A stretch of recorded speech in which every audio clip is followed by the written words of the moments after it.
எப்படி ஓதுனா அதெல்லாம் பெரிய தப்பினுடைய லிஸ்ட்டில் போய் சேரும் அப்படிங்கிறத நம்ம விளங்கி வச்சுக்கணும். முதல்ல பெரிய தப்பு லிஸ்ட்டில் போய் சேர்றது என்ன தெரியுமா?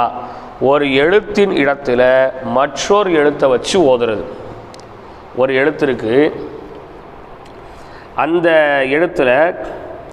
எழுத்து இருக்கிற இடத்துல அந்த எழுத்துக்கு பதிலாக பகரமாக வேற ஒரு எழுத்தை கொண்டு போய் வைக்கிறது. உதாரணத்திற்கு அல்ஹம்து என்ன இருக்கு? அல்ஹம்து ஷா ஷா அல்ஹம்துலில்லாஹி ரப்பில் ஆலமீன் அப்படின்னு இருக்கு. இப்போது அல்ஹம்து ஷா இருக்கிற இடத்துல ஒரு நபர் எப்படி ஓதுறாரு? அல்ஹம்துலில்லாஹி ரப்பில் ஆலமீன். அல்ஹம்து ஹா வச்சு ஓதுறாரு. ஷா வேற